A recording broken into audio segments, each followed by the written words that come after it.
समय सारजी का देख रहे हैं।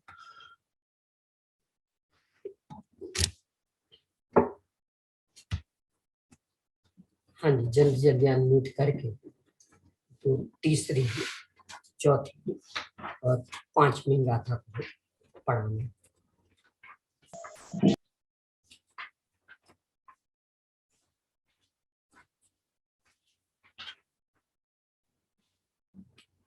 जो हाथ उठा रहे हो नहीं हुए हैं तो उनसे जल्दी जल्दी पूछ लीजिए।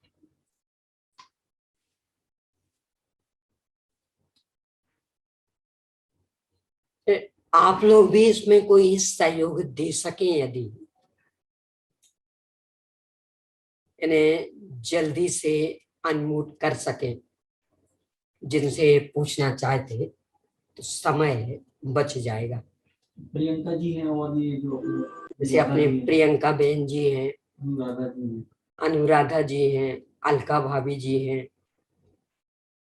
तो कोई दिक्कत नहीं। वे भी यदि कोई सहयोग कर सके तो समय बच जाए।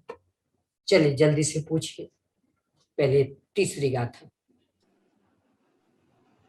अभी तो जो हाथ उठा है, हाँ जी।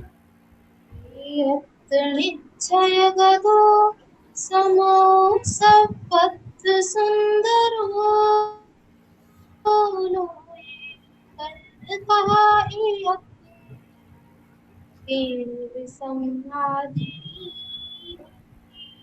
बहुत अच्छा। चौथी गाथा।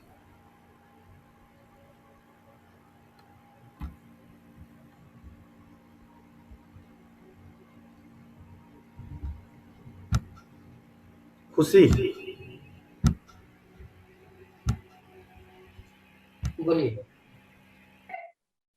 सुध परिचिदानु पूरा सर्वस्य विकाम योग सुध परिचित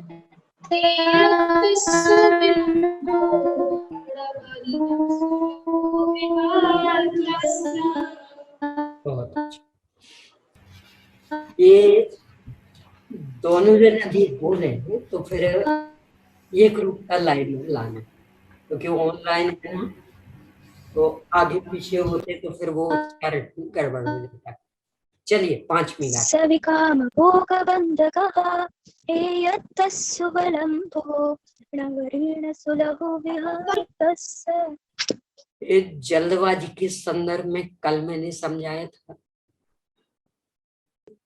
कोई भी काम जल्दबाजी से करना इस स्वयं में ही संक्लेशता की निशानी। संक्लेश पाप बंद का कारण। इसलिए कभी भी उतावलेपन से कुछ नहीं पढ़ना, बहुत सावधानी पूर्वक लयबद्ध तरीके से ही पढ़ना। चलिए पांचवी गाथा।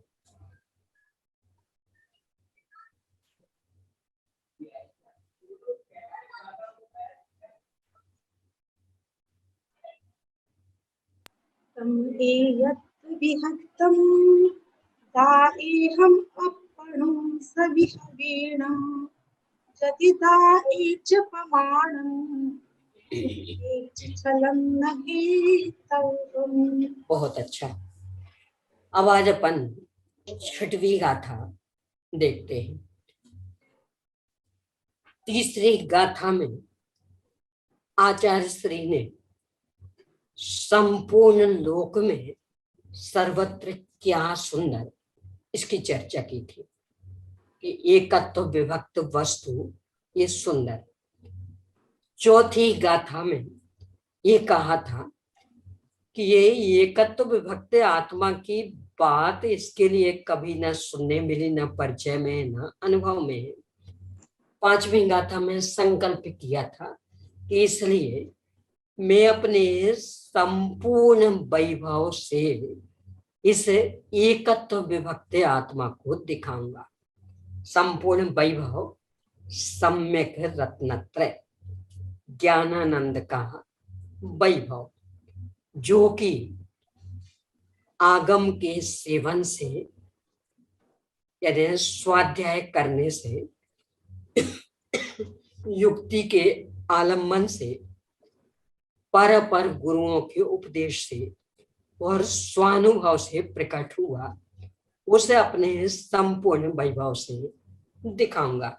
यदि दिखा सका तो स्वीकार करना, नहीं दिखा सका तो छल ग्रहण नहीं करना, पात्र बनने का प्रयास करना, तो कदाचित सुनाने का भाव आ जाएगा। अभी भी उस एकत्व विभक्त आत्मा को सुना रहे। यहाँ पूरे समय सार जी में एकत्व विभक्त आत्मा के अनेक अनेक पर्यायवाची नाम मिलेंगे।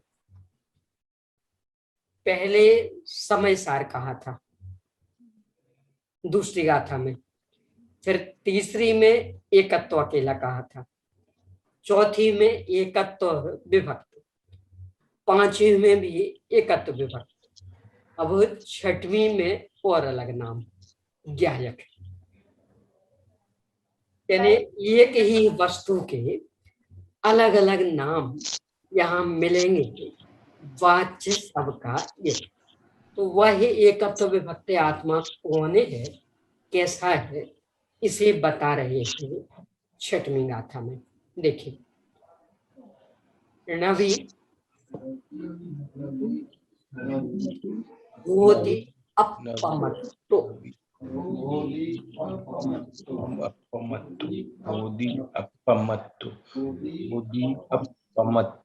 न पमत्तो,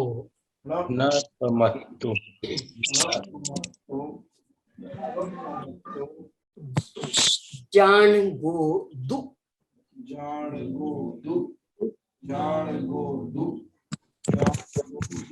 जो भावो,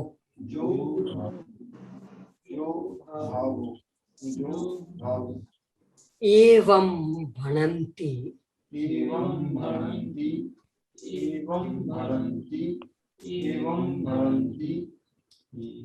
शुद्धम नादो, जो सोदु, सो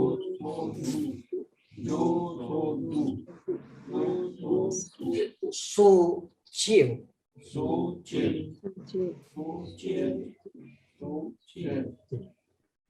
नवी होदी अपमत्तो,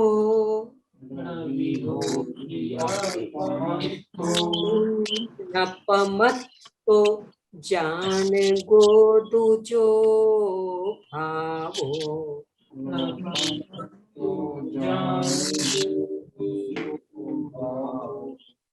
एवं भणन्ति शुद्धम,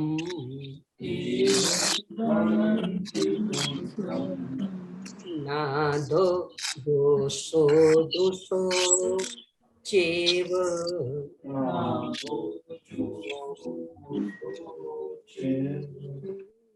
नवी होदी अपमत्तो,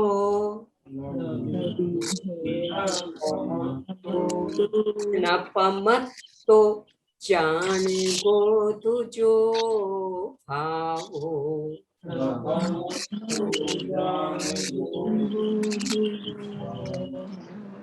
एवं भणन्ति शुद्धम,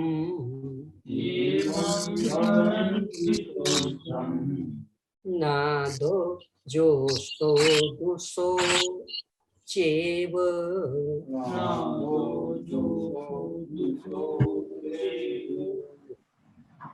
नवी होदी अपमत्तो, नपमत्तो जान गो तुझो भावो, एवं भणन्ति शुद्धम, नादो जो सो दुसो चेव।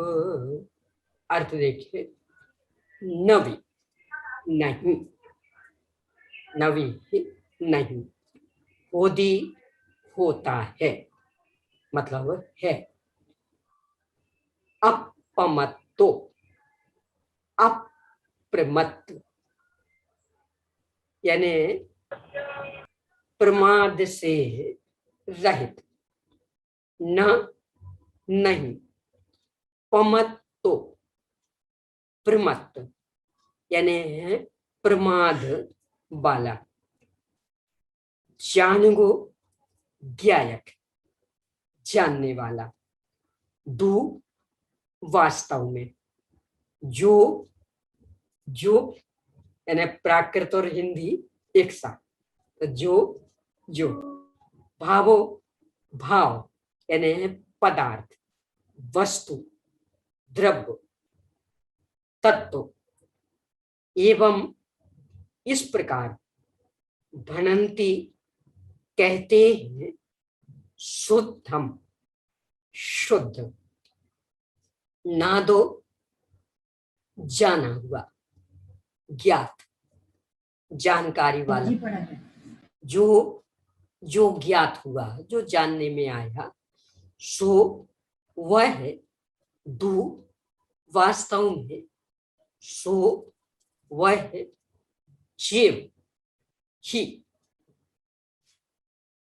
यानी जो ये एकत्व विभक्त आत्माएं है, यह अप्रमत्त नहीं है और प्रमत्त भी नहीं है, एक ज्ञायक भाव है यानी जानने वाला पदार्थ है। शुद्धात्म है मेरा नाम, मात्र रोना लड़ना क्या है मेरा काम, जानना, मात्र जानना मेरा काम, ये है यहाँ। जान गो भाव, भाव पदार्थ वस्तु यानी अपन भी तो एक वस्तु है ना, पदार्थ, तो अपना काम जान गो, ज्ञायक जानने वाला, तो यह है जानने वाला पदार्थ है। और एवं भणंती शुद्धम, इस प्रकार इसे शुद्ध कहते यानी प्रमत्त भी नहीं अप्रमत्त भी नहीं, मात्र ज्ञायक, इस प्रकार इसे शुद्ध कहते। और वास्तव में तो जो वह है वही है, शब्द गोचर नहीं है, शब्दों से तो हमने इशारा किया है। वास्तविक आत्मा कि जो है वह यानी जो अनुभव में आएगा बस वही है। यहाँ अप्रमत्त में सभी प्रकार की शुद्ध पर्याय, गुणस्थान परंपरा में लेंगे तो 7वें से 14वें तक और गुणस्थान आते सिद्ध भगवान, इन सबका एक नाम अप्रमत्त। और प्रमत्त यानी सभी प्रकार की अशुद्ध दशाएं, शुभाशुभादि सभी गुणस्थान परंपरा में लेंगे तो पहले से 6वें गुणस्थान तक। यानी क्या कहना चाह रहे कि जो ये एक ज्ञायक भाव है, यानी मैं जो मूल वस्तु हूं वह सभी प्रकार के परिणमन मात्र से रहित शाश्वत तत्व, स्थायी तत्व, परिणमनशील नहीं, क्योंकि अपन उससे ही तो परेशान है ना। जो चाहते हैं वो मिलता नहीं, जो मिलता है वो भाता नहीं। कदाचित जैसे तैसे मन बना ले कि ठीक है चलो इतना ही अच्छा, तो वो टिकता नहीं, तो हमेशा परेशान परेशान परेशान। यहाँ आचार्य कह रहे हम उस वस्तु को बताते कि जिसमें ये कोई समस्या नहीं, यानी जो हमेशा शाश्वत, अब कभी ये प्रसंग नहीं बनेगा जी भैया, चाहा और फिर वो टिका नहीं, चला गया, खिसक गया, इसमें नहीं। तो कौन हूं मैं कि ना किन्हीं भी प्रकार की शुद्ध दशाओं वाला, ना किन्हीं भी प्रकार की अशुद्ध दशाओं वाला, मैं एक ज्ञायक भाव रूप, और इस प्रकार उसे शुद्ध कहते। शुद्ध प्योर, यानी ये ज्ञायक ज्ञायक ज्ञायक शाश्वत।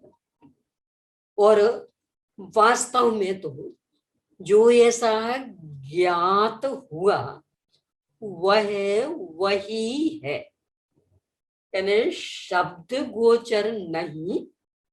लोक में कहा जाता ना, शब्दों से पेट नहीं भरता।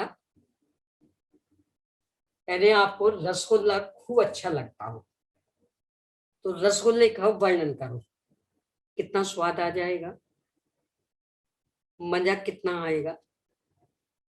वो खाया तो ऐसे ही यहां कह रहे हैं कि ये जो एकत्व विभक्ति आत्मा समय सार ज्ञायक भाव वास्तव में तो जो है वही है। इसका लाभ लेना हो तो इसका वेदन करो, इसका अनुभव करो, शब्दों में नहीं अटकना। इसलिए कहा नादो जो सोदो सो जीव, कि जो ज्ञात हुआ बस हो वह तो हो वही है, शब्द गोचर नहीं। पर शब्दों के बिना संकेत देना संभव नहीं, तो शब्दों से तो मात्र संकेत दिया गया, जिसका संकेत दिया अनुभव उसका करना, वह संपूर्ण लोक में सुंदर। हाँ जी, कोई एक जन पढ़ेंगे, करिए किन्हीं को अनम्यूट।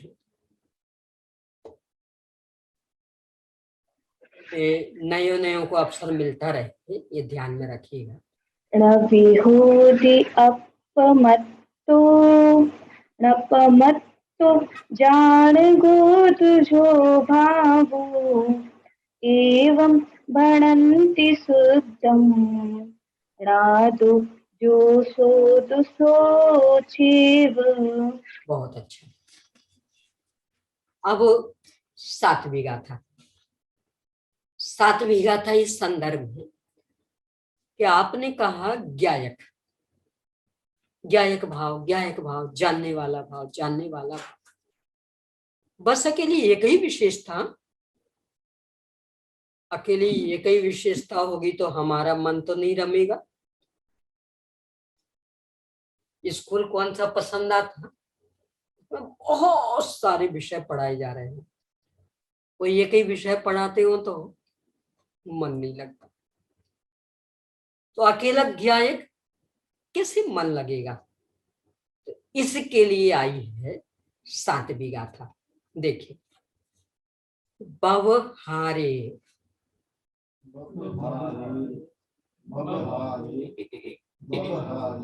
नोवे दिस्सदी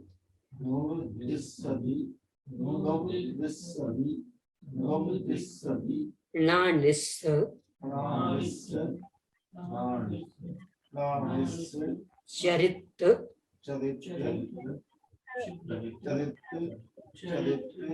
दंसनम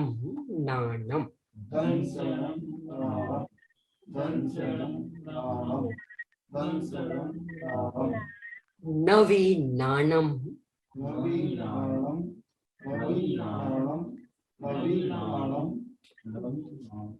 न चरितम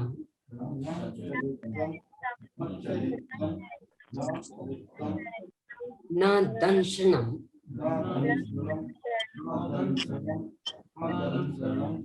जान गो शुद्धो।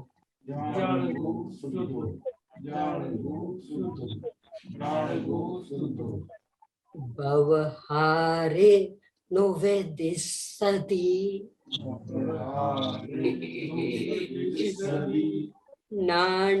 नानिश्चरिते दंसनम नानम।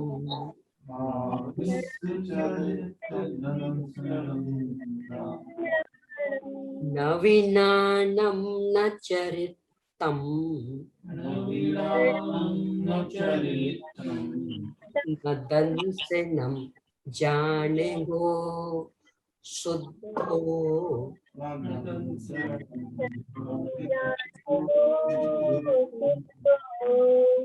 बवहारे नोवे दिस्सदी नानिश्चरित दंसनम नानम संसारनाणं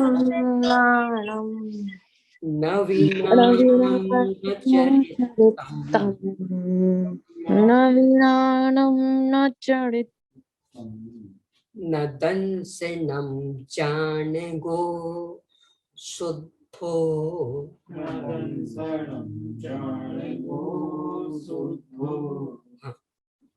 भविहारे नुविदिशति नानिश्चरित दंसनम नाणम नवीनानं न चरितम न दंसनम जान गो शुद्धो। इसमें कुछ संधि वाले शब्द, तो पहले उन्हें अलग कर देंगे। व्यवहारेण उपदिशति, ये दो शब्द है अलग अलग। व्यवहारेण उपदिशति, बाकी सब अलग अलग ही है। व्यवहारेण, व्यवहार से, उपदिशति, उपदेश दिया जाता है, यानी कहा जाता है, समझाया जाता है। क्या समझाया जाता? नानिस ज्ञानी के, नानिस ज्ञानी के चरित्र, चारित्र, दंशनम दर्शन, नानम ज्ञान, तीन बता दिए। अब इत्यादि इत्यादि अनंत समझ लेना कि व्यवहार से ऐसा उपदेश दिया जाता है, कहा जाता है, समझाया जाता है कि ज्ञानी के चारित्र, दर्शन, ज्ञान इत्यादि अनंत अनंत गुण हैं,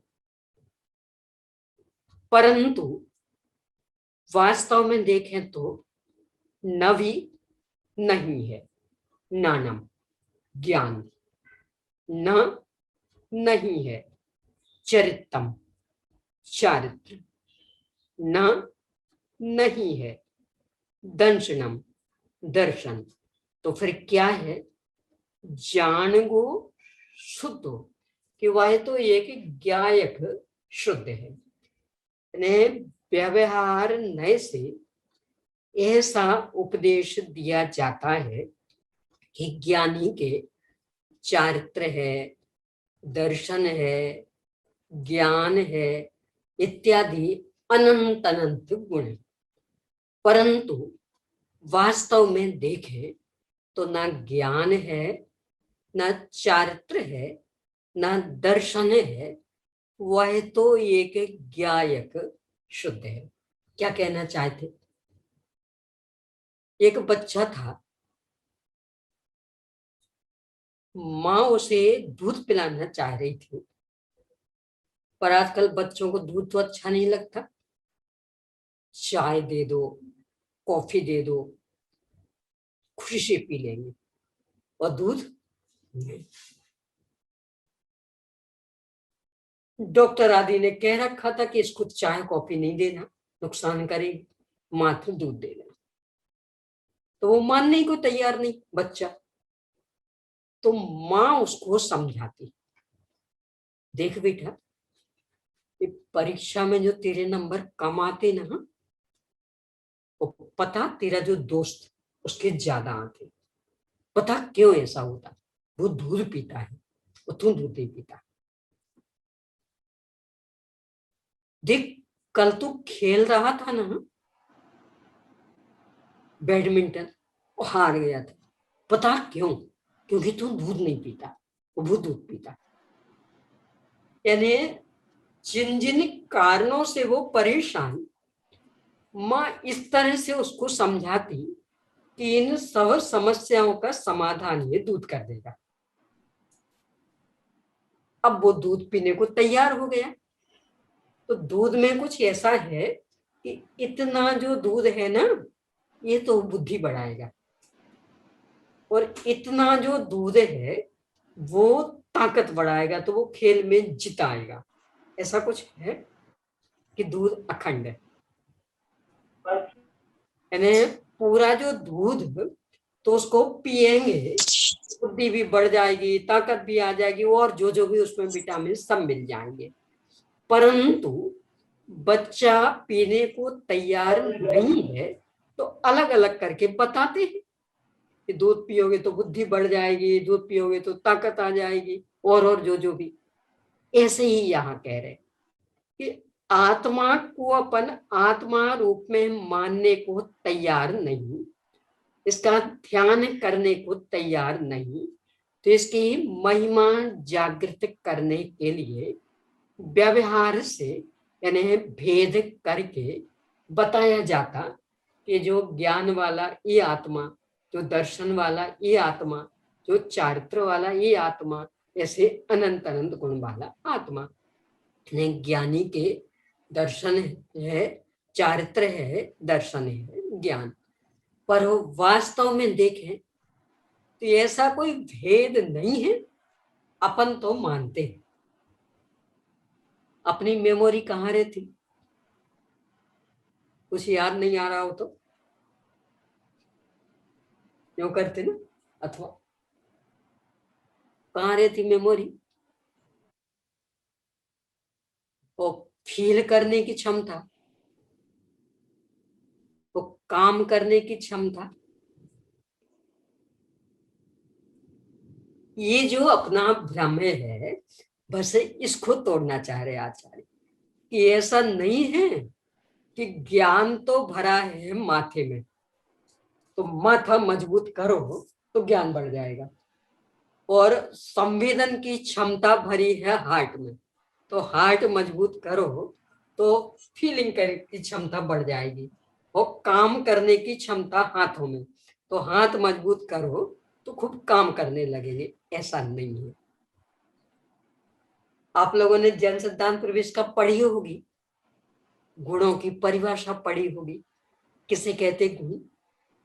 जो द्रव्य के संपूर्ण भागों में और उसकी संपूर्ण अवस्थाओं में रहते हैं, उन्हें गुण कहते। बस अगली पंक्ति ये बता रही कि अलग से कोई एक एक खोजने नहीं जाना कि माथे में तो ज्ञान, और हृदय में श्रद्धा, और पैरों में आचरण, ऐसा नहीं है। तो क्या है? पूरा आत्मा ज्ञान वाला, पूरा आत्मा दर्शन वाला, पूरा आत्मा चारित्र वाला, तो ये भेद वाला नहीं।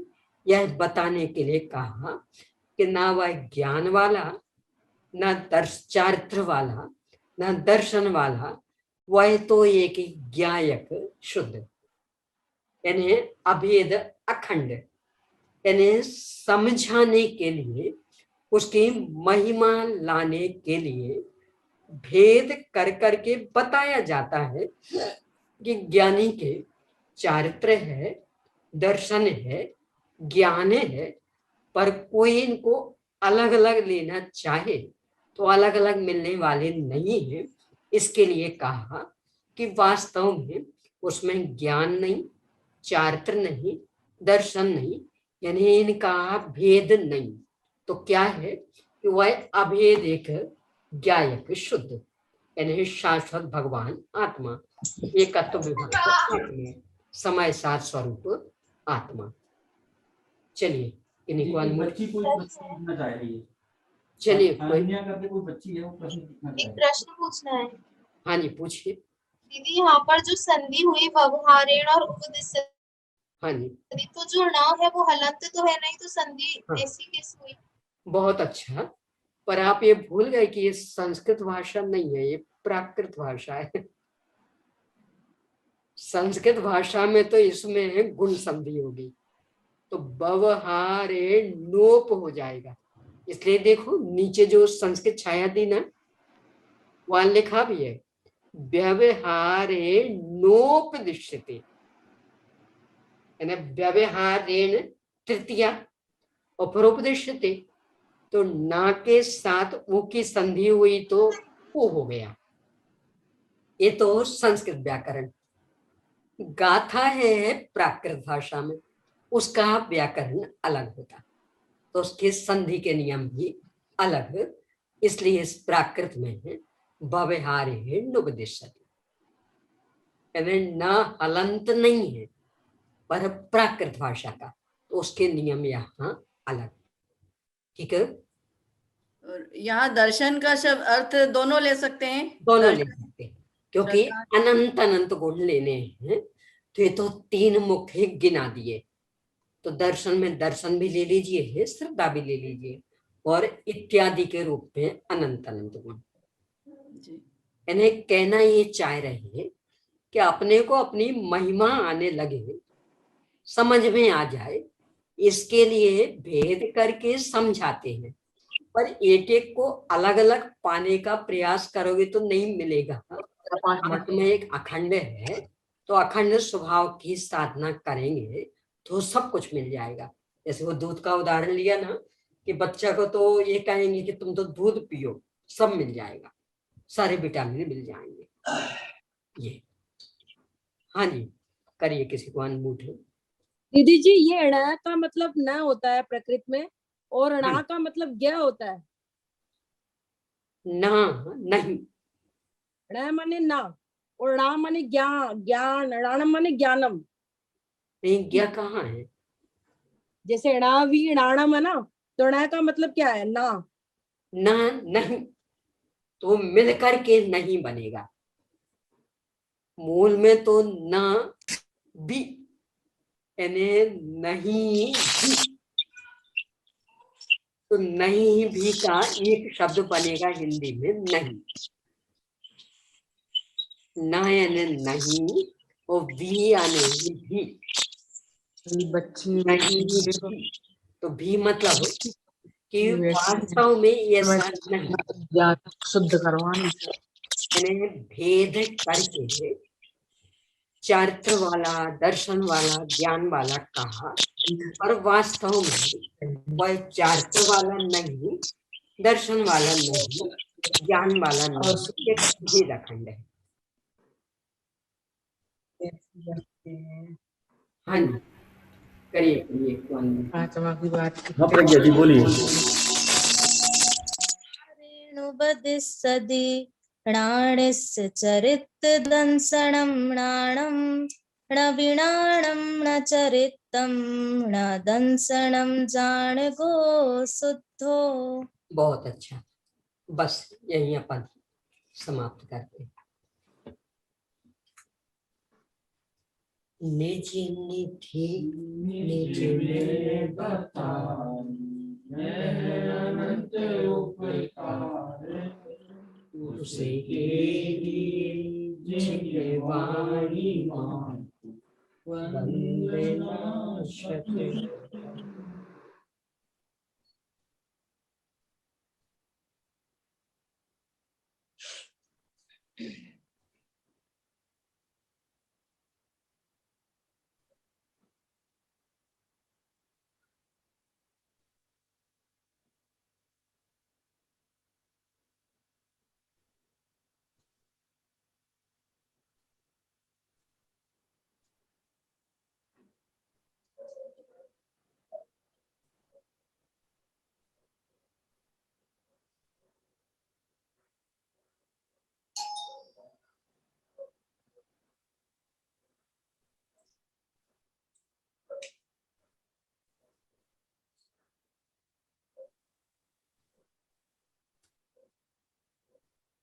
द्वादशांगमयी जिनवाणी माता की जय। अहिंसामयी जैन धर्म की जय। पंच परमेष्ठी भगवान की जय।